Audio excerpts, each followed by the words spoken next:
terhormat Ibu Lila Mufidah selaku Kepala Sekolah SDI Baitul Mu'min Surabaya, kepada yang terhormat Ibu Anil Mauyunia selaku pemateri seminar, dan kepada Bapak Ibu Dewan Guru SDI Baitul Mu'min Surabaya yang kami hormati. Puji syukur kehadirat Allah Subhanahu wa taala yang telah memberikan kita kesehatan jasmani maupun rohani sehingga kita dapat berkumpul di majelis di acara seminar pengembangan profil pelajar Pancasila dalam terapan di sekolah dalam keadaan sehat walafiat. Amin ya rabbal alamin. Berikut akan saya bacakan susunan acara pada pagi hari ini. Acara yang pertama yaitu sambutan dari Ibu Lila Mufidah selaku Kepala Sekolah. Acara yang kedua yaitu pengisi acara dari Bu Anil Mauyunia, dan acara yang ketiga yaitu penutup atau doa. Sebelum acara ini kita lanjutkan, mari kita buka acara pada pagi hari ini dengan bacaan suratul Fatihah. Al-Fatihah.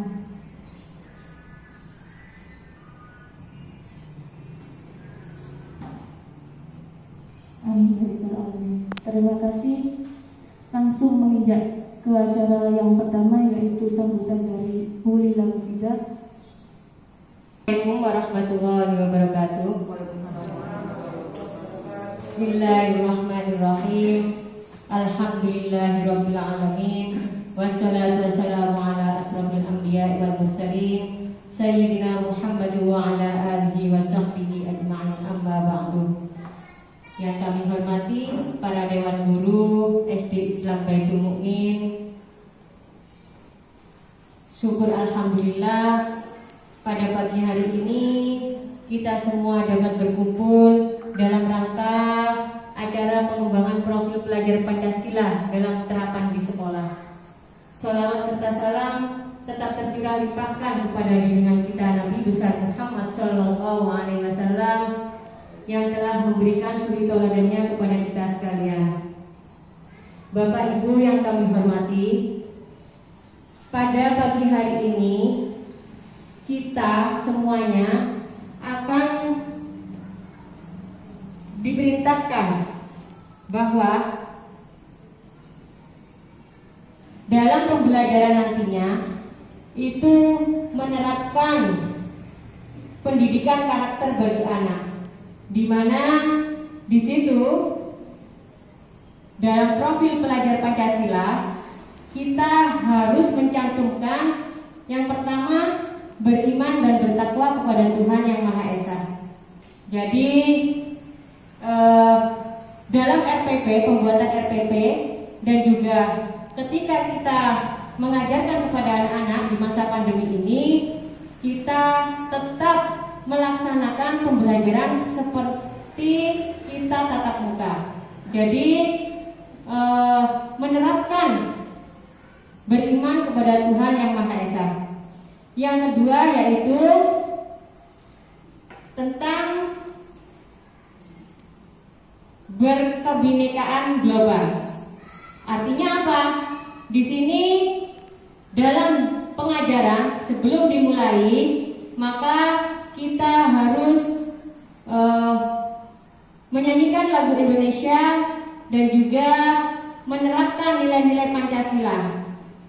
Jadi di situ anak-anak akan terbiasa dalam mendendangkan lagu kebangsaan Indonesia Raya, dan juga secara tidak langsung mereka akan mengetahui Pancasila. Karena apa? Kadang kalau kita tidak mempraktekkan setiap hari kita mengajar, maka walaupun kelas atas, kelas 6 maksudnya 5-6 itu tidak hafal Pancasila. Oleh karena itu sebelum pembelajaran dimulai diharapkan para dewan guru untuk memulainya dengan menyanyikan lagu kebangsaan dan juga Pancasila sebagai dasar negara kita. Yang ketiga yaitu kita juga di dalam RPP itu harus mencantumkan kemandirian anak. Yang keempat, gotong royong. Bagaimana? Ya, dalam pembelajaran itu tadi sifat gotong royong di masa pandemi bagaimana? Kan guru nanti akan bisa mengelola ya, atau pekerjaan bersama-sama dalam membahas suatu masalah, materi tema seperti itu. Jadi ada sifat kemandirian, ada sifat gotong royongan, dan yang kelima ada berkarakter kritis, bernalar kritis. Jadi dalam pengajaran bukan hanya guru saja yang menerangkan, akan tetapi anak harus kita pancing untuk bernalar kritis agar bisa bertanya seperti itu. Jadi dan yang terakhir, anak harus punya kreativitas. Artinya apa? Dalam pembelajaran anak-anak mempunyai ide tersendiri. Apa yang telah diajarkan oleh guru tadi ada semacam praktek. Jadi dalam pengajaran itu harus mencantumkan profil pelajar Pancasila tersebut. Sebenarnya memang dirasa sulit. Karena apa? Kok aneh-aneh aja ya? Kan gitu. Karena memang berawal pertama kali. Gitu loh. Jadi merasa sulit bagi kita untuk mempraktekkan ke anak-anak. Karena apa? Apalagi kita di masa pandemi, pembelajaran secara virtual itu waktunya tidak mencukupi. Akan tetapi kalau kita sudah terbiasa, maka insya Allah semuanya akan berjalan dengan lancar. Jadi kita awali dengan diri kita sendiri bahwa kita bisa. Kalau kita sudah mempunyai prinsip bahwa kita bisa, maka anak-anak didik kita juga akan mempunyai prinsip pasti bisa. Walaupun kita tidak bisa bertatap muka. Seperti itu Bapak Ibu. Jadi untuk selanjutnya nanti kami serahkan kepada pemateri untuk menyampaikan program profil pelajar Pancasila ini. Demikian dari kami, kurang lebihnya kami mohon maaf. Wabillahi taufiq wal hidayah. Assalamualaikum warahmatullahi wabarakatuh. Assalamualaikum warahmatullahi wabarakatuh. Selamat pagi Bapak Ibu dan Guru semuanya, Ibu Bapak dan Guru. Alhamdulillah hari ini kita bisa berkumpul bersama untuk seminar tentang pengembangan profil pelajar Pancasila dalam terapan di sekolah. Oke, langsung saja ya. Apa sih profil pelajar Pancasila itu? Bentar. Oke. Menteri Pendidikan dan Kebudayaan atau Menbud Nadiem terus berinovasi kan demi meningkatkan kualitas pendidikan di Indonesia. Salah satunya mengeluarkan kebijakan sekolah penggerak. Nah, sebuah program baru dari Kemendikbud yang bertujuan untuk mengajarkan ketertinggalan dalam bidang pendidikan. Nah, kebijakan sekolah penggerak ini menjadi bukti bahwa untuk meningkatkan kualitas pendidikan tidak hanya berfokus pada kualitas lulusan saja, akan tetapi juga memperhatikan aspek sekolah. Perubahan di dalam sekolah juga diperlukan untuk meningkatkan kualitas pendidikan, di mana perubahan ini nanti dimulai dari sekolah penggerak yang bisa menjadi teladan bagi sekolah-sekolah lainnya. Nah, sekolah penggerak ini nantinya bertujuan untuk apa sih? Untuk menghasilkan profil pelajar Pancasila yang mampu menjawab tuntutan zaman, mampu bersaing secara global dengan tuntutan nilai-nilai lokal. Pelajar Pancasila ini adalah gambaran ideal bagi generasi Indonesia di masa depan. Oke, profil pelajar Pancasila. Apa sih profil pelajar Pancasila itu? Nah, pendidikan karakter menjadi salah satu mandat yang harus dilaksanakan oleh Kemendikbud. Kemendikbud ini memiliki tugas mempersiapkan manusia Indonesia di masa yang akan datang. Demi mencapainya tujuan tersebut, Kemendikbud telah membuat kurikulum pendidikan yang berbasis Pancasila. Ada 6 profil yang menjadi fokus pembinaan pendidikan karakter ini. Nah, ke-6 profil ini disebut profil pelajar Pancasila. Profil pelajar Pancasila ini ada 6 kan. Di masa depan ini ada yang tadi sudah disebutkan sama Bu Ella, ada 6.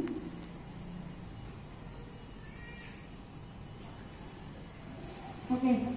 Yang pertama adalah beriman, bertakwa kepada Tuhan dan berakhlak yang mulia. Implementasinya, akhlak mulia ini bisa dilihat dari moralitas yang terpancar dari setiap pribadi pelajar Pancasila nantinya. Pelajar Pancasila mengerti apa itu keadilan sosial, spiritualitas, punya rasa cinta kepada agama, manusia, dan cinta kepada Allah. Untuk yang kedua adalah kebinekaan global. Implementasinya nantinya pelajar Pancasila akan mencintai beragam budaya, agama, dan ras di negaranya serta dunia. Jadi bukan negara Indonesia saja, tetapi di semua negara. Sekaligus menegaskan mereka itu adalah warga global. Yang ketiga adalah gotong royong. Pelajar Pancasila nantinya akan memiliki kemampuan berkolaborasi agar bisa bekerja secara tim. Tidak hanya tim sesama teman, tetapi tim sesama di masyarakat nantinya. Terus yang keempat, mandiri secara independen, termotivasi meningkatkan kemampuannya. Yang kelima, bernalar kritis. Nantinya profil pelajar Pancasila ini akan memiliki kemampuan untuk memecahkan masalah. Jadi gak pengetahuan toh.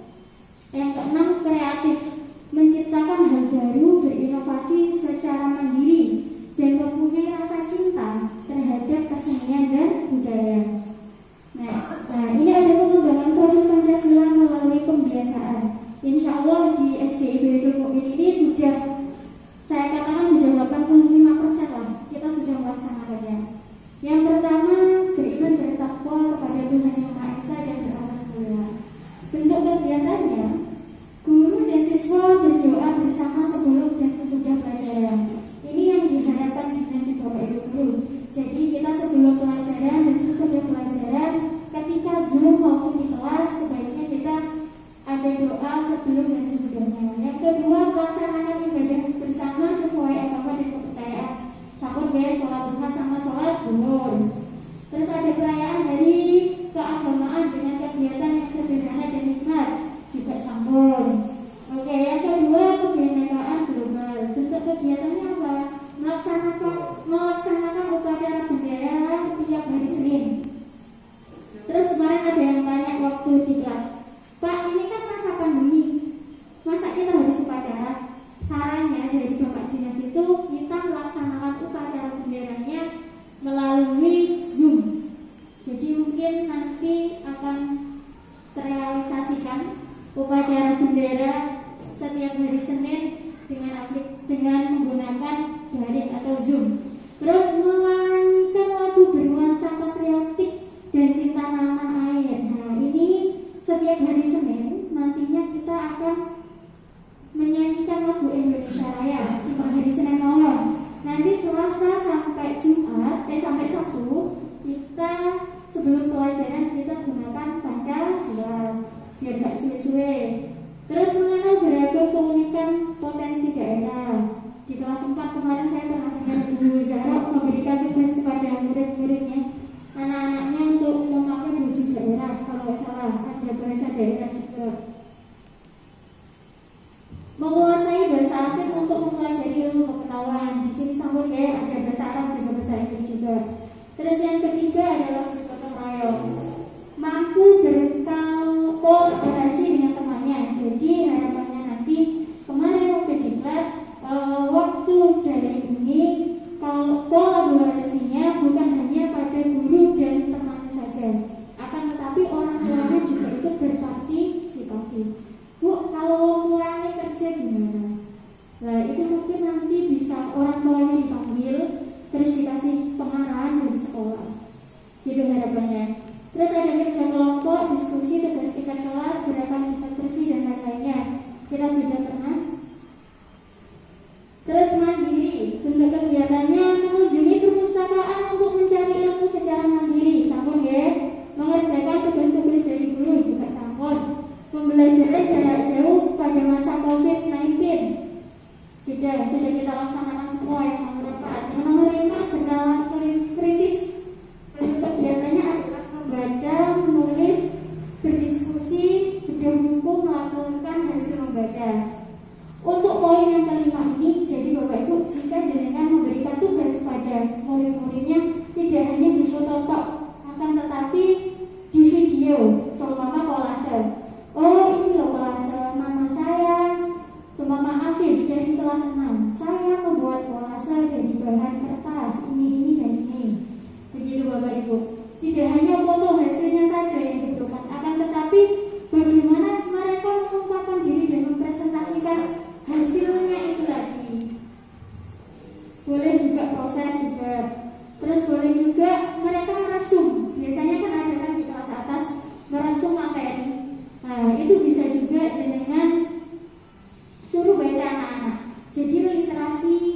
ya kan? Terus ada masa pengenalan lingkungan sekolah sudah, tata krama dan tata tertib sekolah, ya sampun ya. Terus pencegahan penyalahgunaan narkoba, ya sampun. Ada pendidikan global, mengadakan pentas seni dari berbagai daerah. Untuk materi yang kemarin ini katanya, Pak, ini kan masa COVID pandemi. Terus bagaimana kita mengadakan lomba? Lo bisa, Bu, betul bisa. Dengan cara daring. Jadi anak-anak nanti ada lomba di mana anak-anak pakai budaya baju adat, terus melobatkan bahasa daerah masing-masing, bisa Madura. Sama, Bu. Kemarin itu kan pakai baju adat juga ya. Festival akan ada dari berbagai saudara di sampul. Penguasaan bahasa asing sebagai media untuk melakukan pergaulan global di sampul. Terus bergotong royong laksanakan kerja bakti atau bakti sosial. Terus Jumat peduli pada orang miskin. Jadi nanti diagendakan kepada siswa-siswanya, terserah. Nanti ada Jumat peduli pada orang miskin. Jadi anak-anak disuruh untuk memberikan kayak suatu bingkisan kepada tetangganya boleh, kepada temannya juga boleh. Terus musyawarah mufakat ikut terlibat dalam setiap kegiatan di sekolah. Yang keempat, mandiri, melaksanakan ekstrakurikuler pramuka. Terus kegiatan pada pelajar peduli lingkungan. Yang kelima, bernalar kritis, pemilihan raja dan ratu perpustakaan. Ini bisa diagendakan benar. Terus kegiatan membaca massal, bisa nanti sebelum waktu kita nanti kalau sudah COVID-nya hilang, anak-anak semuanya diajak keluar kelas, kita membaca sama-sama di depan. Terus pemilihan duta literasi, kelompok ilmiah remaja mengikuti lomba penelitian siswa nasional. Yang keenam, kreatif, pembinaan bakat dan kegiatan ekstrakurikuler atau saling olahraga, seni atau bahasa. Terus expo hasil siswa, mungkin ini nanti akan dilaksanakan per anak kelas 6. Expo hasil siswa menyelenggarakan Siolga, Olimpiade Sains, Bahasa Indonesia, Seni dan Olahraga.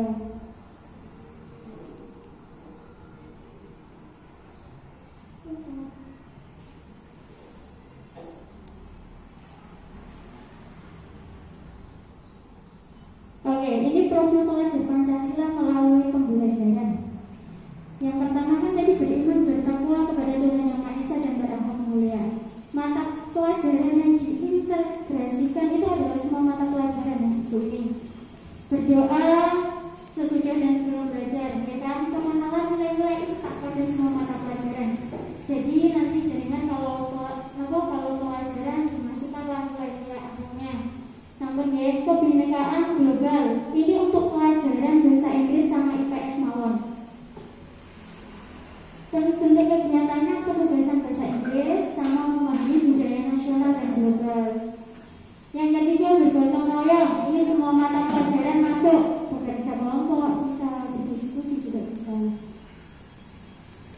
Terus yang keempat, mandiri, juga semua mata pelajaran. Pembelajaran jarak jauh melalui daring di masa COVID-19. Mengerjakan semua tugas-tugas dari semua guru mapel. Yang kelima, bernalar kritis semua mata pelajaran. Jadi semua siswa membaca buku teks, buku penunjang dan sumber belajar lainnya untuk berpikir kritis dalam menyikapi fenomena kehidupan di masyarakat. Yang keenam, kreatif, semua mata pelajaran yang diintegrasikan, mengikuti kegiatan pembelajaran dengan kreatif dan inovatif. Oke.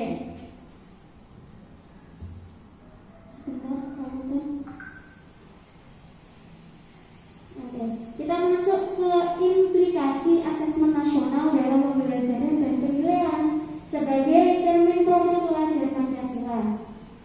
Mungkin Bapak Ibu guru masih bingung ya, apa sih AKM itu? Masih bingung kan? AKM itu adalah penilaian yang terdiri dari soal-soal yang mengukur kemampuan membaca literasi, kemampuan bernalar atau numerasi, dan penguatan pendidikan karakter.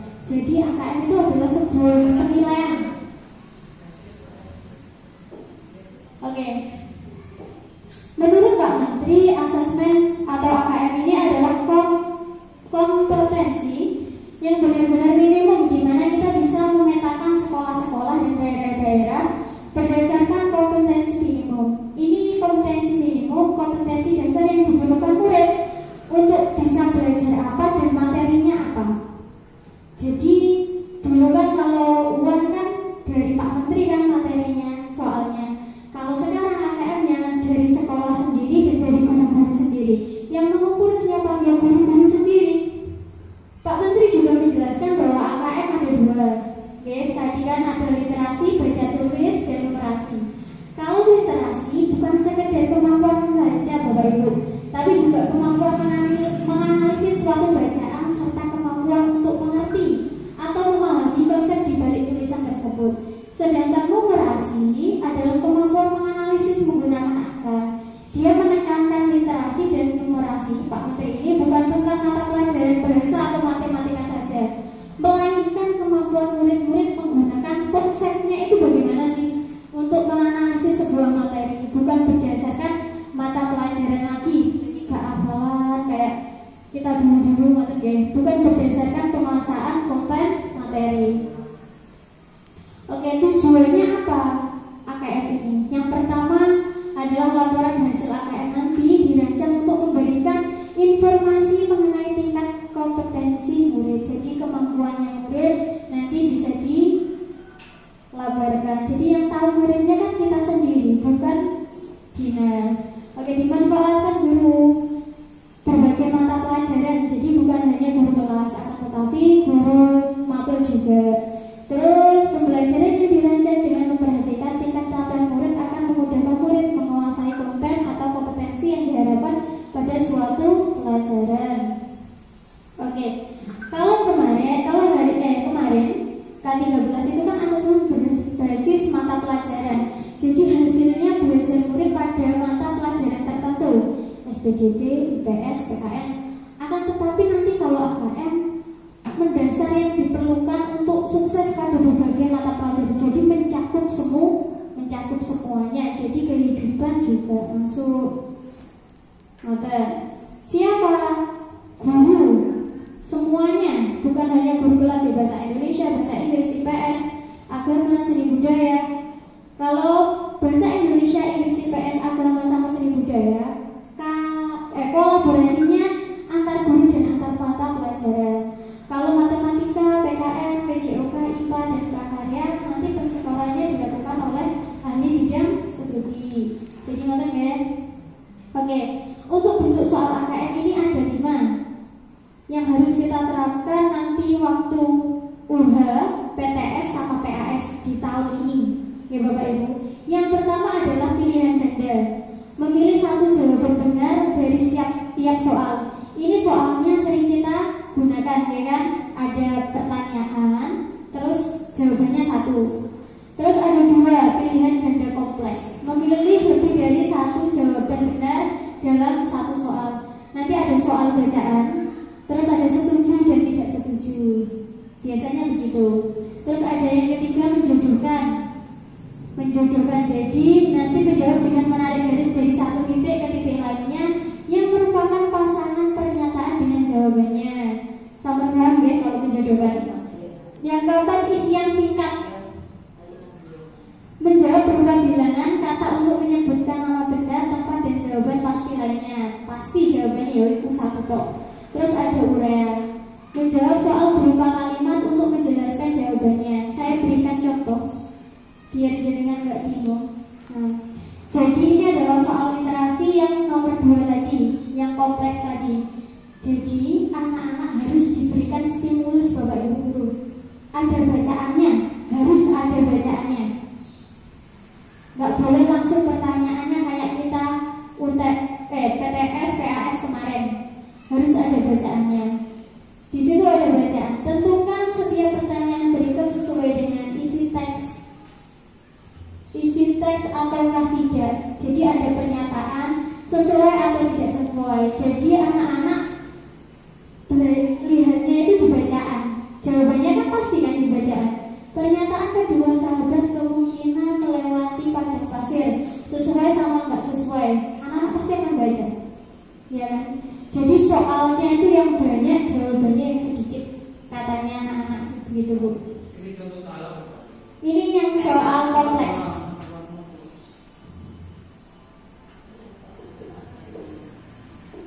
Ini wonten soal saya ambil di ruang guru kalau nggak salah, sebentar masih lagi. Ada numerasi juga. Sebentar ya. Belum? Itu tadi contoh soal yang kompleks Pak. Nah, ini wonten soal saya cari-cari semalam. Ini adalah numerasi. Numerasinya anak SD itu seperti ini nantinya Bu. Jadi ada tabel, ada diagram, terus ada materinya. Setiap material sampah akan mengalami penguraian. Jadi begitu. Soalnya seperti ini. Ini siapa yang membuat dan untuk kelas berapa? Untuk semua kelas Bapak Ibu, dari kelas 1 sampai kelas 6. Jangan kaget ya. Untuk kelas 1 baru masuk soalnya kayak gini Bu Anin, nggih disesuaikan dengan mata pelajarannya, materinya apa. Kalau ini untuk kelas atas. Ada diagramnya, ada tabelnya. Ini aplikasi konsepnya, ada tabel juga, ada diagram juga ya. Saya ngambil saya sambil duduk ngos-ngosan dulu. Oke, ada material organik, terus seperti ini ya untuk matematikanya, untuk numerasinya. Saya lihatkan yang literasi. Untuk literasi kan ada memahami, ada menganalisis, ya kan? Nah, jadi anak-anak itu dikasih kayak gambar, jenengan bisa ambil di internet juga bisa, buat sendiri juga bisa. Biasanya kalau anak kelas 1, 2, 3 itu biasanya ambil di internet, sakit jenengan bacaan yang sedikit-sedikit tapi mengenai. Ini ada manfaat makanan ikan. Apa manfaat makanan ikan menurut infografis di atas? Jadi anak-anak materinya kan pasti baca, ya kan? Ada stimulusnya, contohnya Bapak Ibu.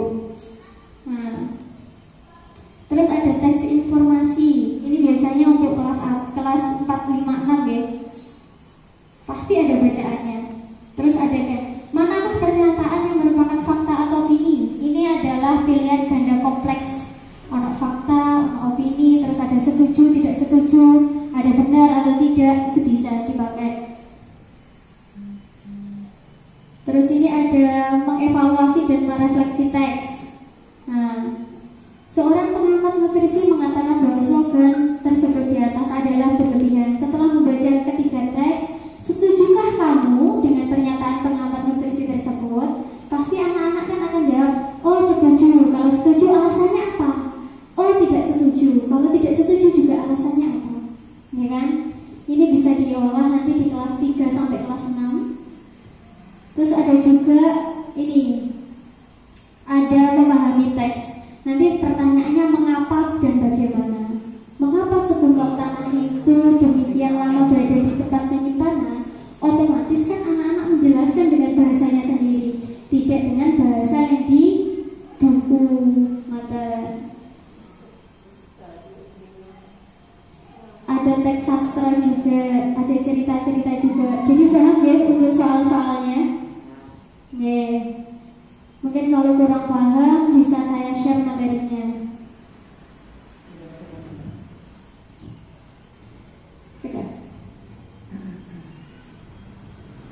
Oke, kita lanjut langsung ke RPP-nya.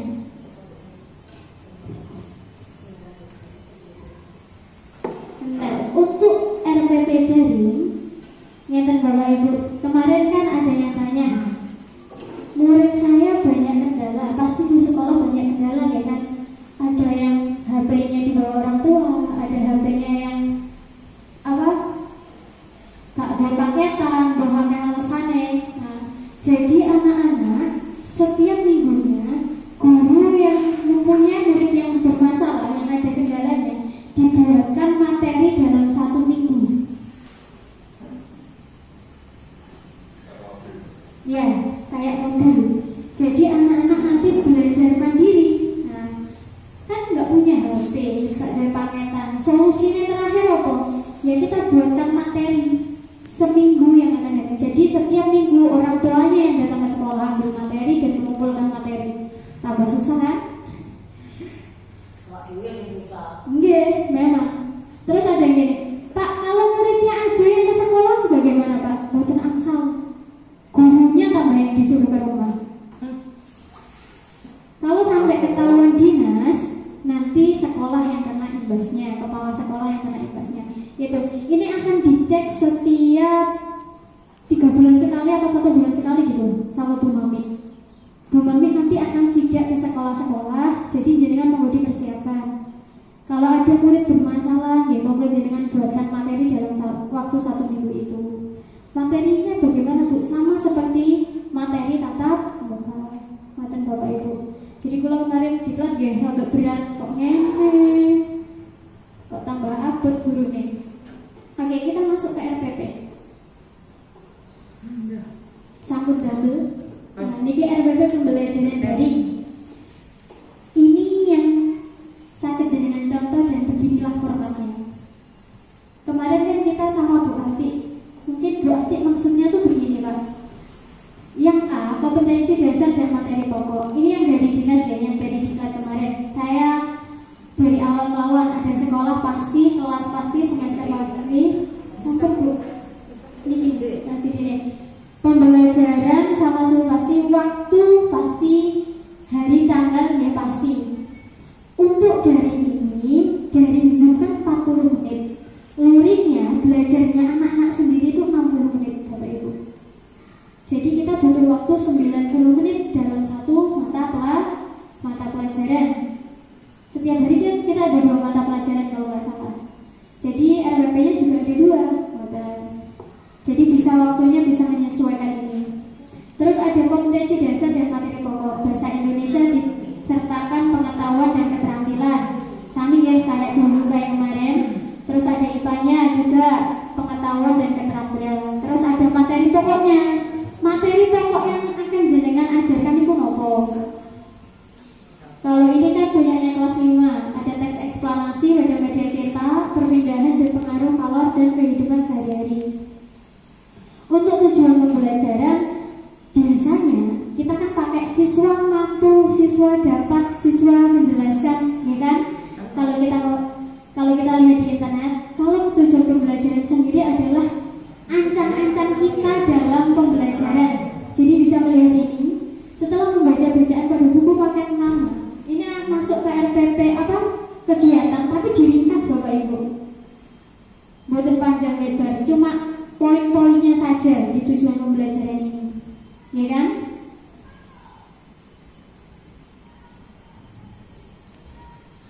Terus ini langkah-langkah kegiatan pembelajaran. Kekecilan ya. Saya carikan yang lebih besar. Ini punya saya. Nah, ini ada langkah-langkahnya. Langkah-langkahnya kan kemarin kalau kita ada kolaborasi, ada aktivitas, ada gotong royong, sama juga. Cuma menambahi tadi yang di PPP itu ada yang kebinekaan, ada gotong royong, ada kreatif. Ini ada imtak. Imtak itu masuk ke Tuhan Yang Maha Esa tadi yang pertama itu, ya kan? Ada imtaknya juga. Nggak bisa.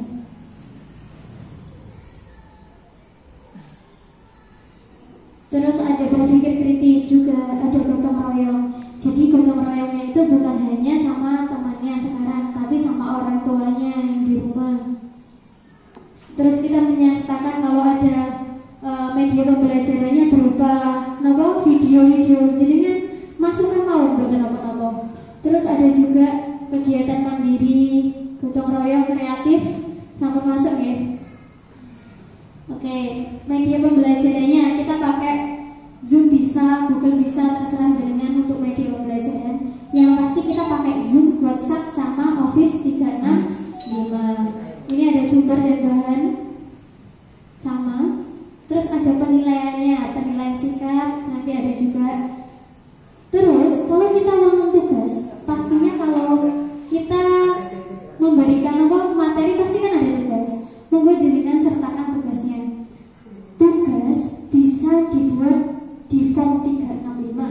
jenengan buat di situ. Soalnya kenapa Bapak Ibu? Kemarin Bu Mami itu bilang kayak gini, banyak kan dari SD sama SMP itu di 365-nya itu drastis yang dibilang Bu Ella dulu itu loh. Kenapa? Tidak ada yang memasukkannya di manut. Nah, monggo jenengan silakan buat soal yang AKM tadi. Terus jenengan buat di form. Jadi tugas kita banyak merubah semuanya. Terus ini refleksi guru. Untuk refleksi gurunya, monggo jenengan nanti kendalanya apa waktu Zoom yang jenengan setorkan ke saya. Jaringannya putus-putus Bu, satu anak absen karena paketannya habis, monggo boleh. Nanti jenengan kirim ke saya. Nih, kayak kemarin sama Bu Ati. Soalnya nanti ini ada tanda tangan kepala sekolah dan tanda tangannya jenengan semuanya di RPP ini nanti yang akan dikumpulkan di dinas. Mungkin ada pertanyaan dari Bapak Ibu? RPP-nya harus seperti ini apa boleh dimodifikasi? Terus yang penting di situ kalau menurut aturan hanya tercatat juga komponen kalau nanti bisa komponen. Oke, ini Pak Yanuar. RPP-nya seperti ini Bu, seperti ini. Ini adalah contoh RPP integrasi yang setelah saya seminarisasi sama jenengan semuanya. Bahwasanya jenengan sudah bisa buat RPP daring yang seperti ini. Kok gak sama RPP yang satu halaman itu satu lain sama yang ada di dinas. Kemarin ada yang tanya begitu. Gak popo, RPP itu terserah jenengan. Katanya Bapak materi itu begitu. Sakjane RPP itu loh, lak podo wae sing intine. Biarpun satu halaman, tapi kan lampirannya banyak. Yang mau mengajarkan jenengan Bapak Ibu, buatan Pak Menteri. Menteri itu cuma membutuhkan yang jelas. Oh, anak itu dikasih seperti ini loh, Pak Bu. Jenengan kasih materi seperti ini. Kalau jenengan kasih RPP satu lembar, otomatis kan mesti kan ada yang kurang pembelajarannya. Aku kan pengen membuat pembelajaran yang kreatif inovatif. Terus kan pasti banyak langkah-langkahnya. Otomatis membutuhkan lembar yang banyak. Jadi bukan apa-apa Pak. Untuk sementara ini. Kalau untuk Bu Ati, saya pikir RPP satu lembar kemarin sudah dijelaskan ya. Yuk nggak foto satu lembar, tapi kan mesti lampirannya kan. Ya kan, yang banyak itu lampirannya. Bukan masalah satu lembarnya. Nanti kalau satu lembar itu memang bebas Bu. Saya maksudkan untuk yang terbaru itu hanya menyatukan tiga komponen. Tujuan, langkah-langkah sama apa ya?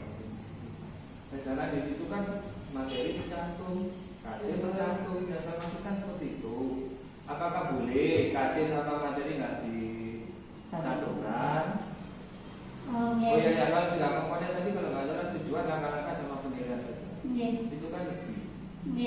Oh gini, jadinya kan gini. Kalau nanti jenengan, kalau ada sidak sama Bu Ati kan pasti ditanya. KD-nya berapa? Jenengan mau ada kalau buat masih nyari. bingung kan, nyari kan? Mending jenengan cantumkan buat apa? Ditulis di identitas. Oh ada. Identitas atas itu biasanya kasih keterangan. Kalau formatnya Pak yang diberikan sama dinas waktu integrasi PP seperti ini Pak. Jadi kalau Bu Ati itu ya, seperti ini, tapi ketambahan KI tambah. Iya, biar kita nggak bingung nyari. Nanti kalau ditanya sama Bu Ati sama pengawas, otomatis kita kan nggak bingung. Ngajar KDB ya Bu, Pak. Oh ini Bu, sudah saya jelaskan di depan. Lah kok kenapa kamu jelaskan di depan kan bisa begini-begini. Jadi kan bisa jelaskan. Oh ini sesuai biar saya nggak bingung. Apa-apa Pak, Insya Allah. Ini kan lebih memudahkan jenengan kalau ditanya sama pengawas dan lebih paham juga kan kalau formatnya seperti ini, ya kan? Mungkin ada yang lain?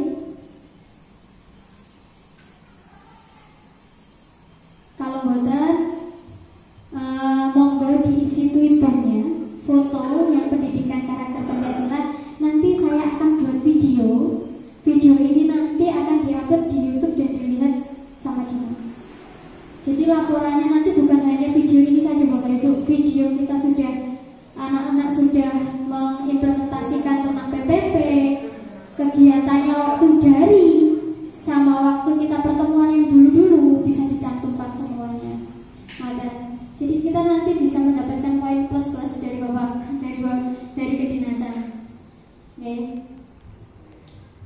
Monggo nanti murid-muridnya yang tujuannya yang dereng segera disuruh diobrak-obrak hari ini lah.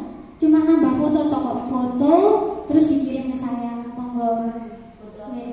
Foto itu loh Bu, Pancasila, PPP itu sama kegiatan-kegiatan yang mengarah tadi yang ke PPP tadi. Dengan bisa kirim ke saya kayak tugas-tugas, kayak wudu, sholat, jamaah. Jenengan bisa kirim saya untuk menambah dokumentasinya. Monggo yang punya nggih. Itu udah tambah itu. Nggih. Tambah foto PPP, foto sejarah. Saya RPP nggih lho Bu. RPP sama Zoom-nya jenengan waktu pembelajaran nggih. Saya minta Bu. Semua guru nggih, bukan hanya guru kelas, semuanya guru. Zaidan nggih, nanti Bu Vicky nggih, Pak Yanuar nggih. Semuanya saya minta. terserah ya. Terserah tanggalnya dalam waktu 1 minggu ini. Terserah jenengan, Senin, Selasa, Rabu, Kamis, Jumat, terserah jenengan. Terserah Bu, bukan pakai seragam, bukan apa-apa. Yang mesti, iya bukan apa-apa. Yang penting kalau kelihatan wajah ya Bu. Nggih, sesuai murid yang lebih banyak lebih bagus Bu. Saya 22. Nggih, jenengan simpen ke Grab, nanti linknya kirim ke saya. Mawon biar nggak abot-abot di HP Bu. Saya sampai foto. Saya 22. Satu kaset. Oke, nanti bisa dihubungi ya Bu ini. Guru-gurunya dia loh Bu ya. Nanti guru-gurunya semuanya. Untuk pakai baju hijau, silakan. Oh, nggak pakai baju hijau nggak apa-apa. Silakan fotonya. Oke. Mungkin ada yang lain pertanyaannya Bapak Ibu?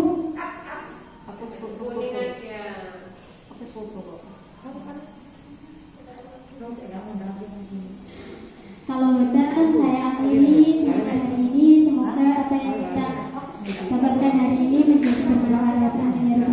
Sekian dari saya. Assalamualaikum warahmatullahi wabarakatuh.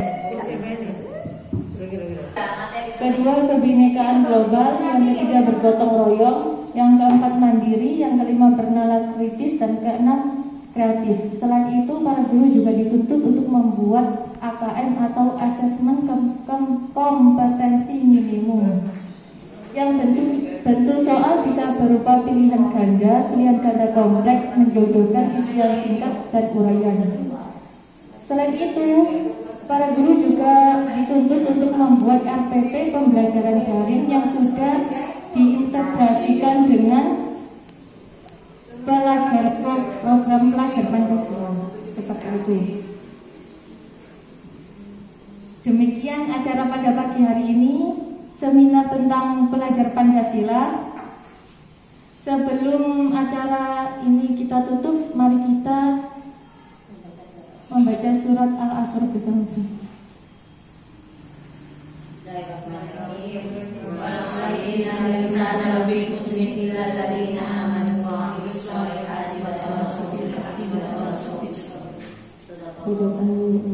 Terima kasih disampaikan kepada Bapak Ibu Guru. Saya akhiri. Assalamualaikum warahmatullahi wabarakatuh.